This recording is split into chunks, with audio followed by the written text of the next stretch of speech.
बिस्मिल्लाहिर्रहमानिर्रहीम।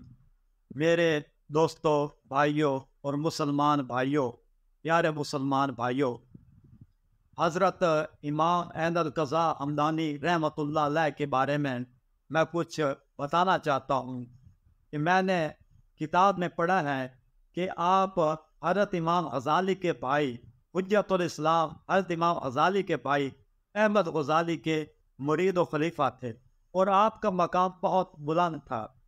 दोस्तों और भाइयों, हज़रत इमाम अहमद रज़ा हमदानी की किताब एक तमहीदात है और वो एक उसके अलावा एक ज़ुबदातुल हक़ाइक़ भी आपकी किताब है जो कि तसव्वुफ़ पर मुश्तमिल है। मेरे दोस्तों भाइयों, इनके बारे में मशहूर है कि इनके अहवाल भी हज़रत शाह मंसूर, हज़रत हुसैन बिन मंसूर हलाज जैसे थे। आपको भी शहीद किया गया है। इसके बारे में एक इस तरह है, रवायत है कि एक मर्तबा वक़्त के खलीफा का एक दोस्त था, वो जो उसको बहुत महबूब था, वो वफ़ात पा गया। तो वो बहुत मुज़तरब हुआ, खलीफा बहुत मुज़तरब हुआ। उसने कहा कि मुझसे इस दोस्त की, इस अज़ीज़ की जुदाई बर्दाश्त नहीं हो सकती, लिहाजा कोई ऐसे इंसान की तलाश की जाए जिसका मकाम बहुत बुलंद हो, क्योंकि हुज़ूर पाक सल्लल्लाहु अलैहि वसल्लम की हदीस है कि मेरी उम्मत के उलमाए कराम की मिसाल बनु उमय्या के अंबिया जैसी है। या तो अगर किसी में ये बात है तो ठीक है, नहीं तो मुझे हुज़ूर पाक सल्लल्लाहु अलैहि वसल्लम की इस हदीस के बारे में एक शक है। उस वक़्त के खलीफा ने ये कहा। तो दोस्तों, सब की नज़र हज़रत इमाम अहमद रज़ा हमदानी रहमतुल्लाह अलैह पर पड़ी। लोग आपके पास आए, आपको बताएंगे खलीफा का फलाना अजीज वो वफात पा गया है। तो सब की आप पर नज़र उठ रही है, आपके बारे में एक रोशनी सबको नज़र आ रही है। आप ऐसा करेंगे तो इसको जिंदा फरमा दें। तो दोस्तों, इमाम अहमद रज़ा हमदानी ने उनसे फरमाया कि मैं अगर इसको जिंदा भी कर दूँ, ये कोई इतना मुश्किल काम अहले अल्लाह के नज़दीक ये कोई इतना मुश्किल काम नहीं है। अगर मैं इसको जिंदा भी कर देता हूँ तो फिर तुम लोग मुझको आज़ार पहुँचाने के दरपे हो जाओगे, तुम मुझे शहीद कर दोगे, मेरे कत्ल के दरपे हो जाओगे।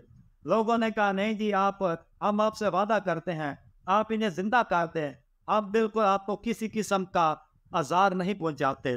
तो दोस्तों, उनके इत्मीनान दिलाने पर हज़रत अहमद रज़ा हमदानी रहमतुल्लाह अलैह आप उस मरने वाले शख्स के करीब गए और बड़े इत्मीनान के साथ उसके पास तशरीफ ले गया। आपने उससे कहा कि कौम बेइज़्नी उठ मेरे हुक्म के साथ। तो अल्लाह तबारक ताला के हुक्म से वो शख्स उठ खड़ा होगा। जब उठ खड़ा हुआ तो लोगों ने आपके बारे में एक तूफान बर्पा कर दिया कि हज़रत ईसा अलैहिस्सलाम ने तो जब मुर्दे को जिंदा किया था, उन्होंने तो कौम बेइज़्निल्लाह कह के किया था, जिसका मतलब है कि अल्लाह तबारक ताला के हुक्म से उठो। और तुमने ये कह दिया कौम बेइज़्नी मेरे हुक्म से तुम उठो, लेकिन तुम खुद खुदा बन बैठे हो। तुम्हारे इस दावा में एक अलूहियत पाई जाती है, इसलिए तुम काबिल तज़ीर हो। एक बहुत बड़ा तूफान खड़ा कर दिया गया।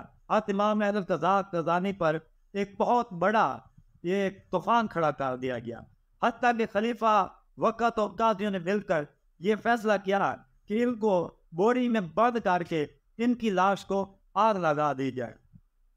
तो दोस्तों और भाइयों, इमाम अहमद रज़ा हमदानी रहमतुल्लाह अलैह को बोरी में बंद कर दिया गया। बोरी में बंद करके ऊपर आग लगा दी गई। जब आग में आप जलने लगे तो जलने के आपसे मुंह से एक आह निकली, एक सर्द आह निकली। तो लोगों ने कहा कि अब आपने के मुंह से ये आह क्यों निकली है? क्या आप कहीं बुज़दिली का शिकार तो नहीं हो गया?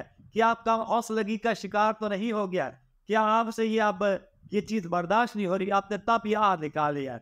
आपने कहा मेरे भाइयों दोस्तों, बात ये नहीं है, ये आह इसलिए निकली है, ये मोहब्बत की वजह से निकली है कि मैं इस आह की महज इस मौत की दुआ तो अल्लाह तबारक ताला में से अपनी जिंदगी में भी करता हूँ। मैं कहता हूँ कि ऐ महबूब, मैं जलता रहूं और तुझे देखता रहूं, तेरा दीदार मुझे होता रहे और मैं जलता रहूं। ये मेरे मुंह से इस वजह से निकली है। तो दोस्तों और भाइयों, मैं यहाँ ये बताना चाहता हूँ कि हज़रत इमाम अहमद रज़ा हमदानी ने अगर एक मुर्दे को कौम बेइज़्नी कहकर जिंदा कर दिया तो वहाँ पर सिर्फ इमाम अहमद रज़ा हमदानी ये फ़ाइल मुजाज़ी थे।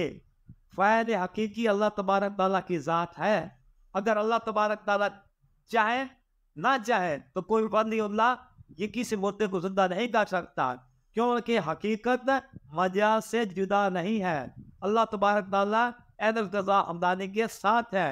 ऐनुल क़ज़ा हमदानी के मुंह से निकलने वाली जो बात, जो हुक्म, वो मिल जानब अल्लाह ताला की तरफ थी।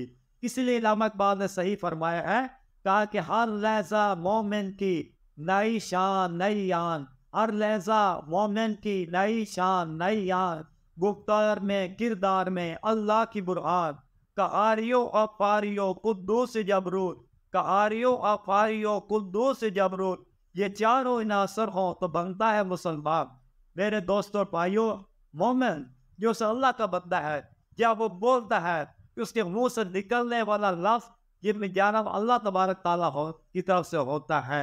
जो कुछ बोलता है वो अल्लाह ताला के वजह से, अल्लाह ताला के हुक्म से बोलता है।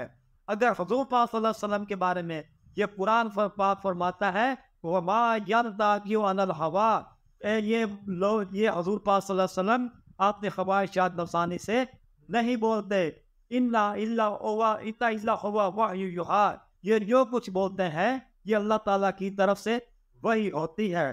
तो मेरे दोस्तों भाइयों, जो मोमिन बोलता है उसकी ज़बान से अल्लाह ताला का ये कलाम होता है, और जो कुछ फरमाता है वो अल्लाह तबारक ताला की तरफ से होता है।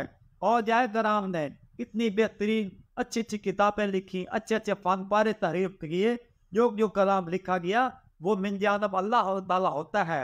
वो अल्लाह ताला की ज़बान से वो बोलते और लिखते हैं। इस बात को समझने के लिए हमें ये बहुत एक गहराई में जाना होगा, क्योंकि ये बातें गहराई की बारीकी की बातें हैं। ये हर किसी इंसान की ये बस की बातें नहीं है। इन बातों को समझना, ऐसे कलमात को समझना, ये हर बस इंसान के, सादा लो इंसान के ये बस की बात नहीं है। सब कुछ अल्लाह तबारक ताला है। अल्लाह तबारक साथ कुछ भी नहीं है। अगर किसी वली से को करामत से सैर होती है तो वो अल्लाह तबारक ताला के हुक्म से है। अल्लाह ताला के हुक्म के सिवा इंसान कुछ भी नहीं है। इंसान अल्लाह ताला की सफात और ज़ात का मज़हर है, मज़हर एक आईना है, आईना। वमा अलैना इल्लल बलागुल मुबीन।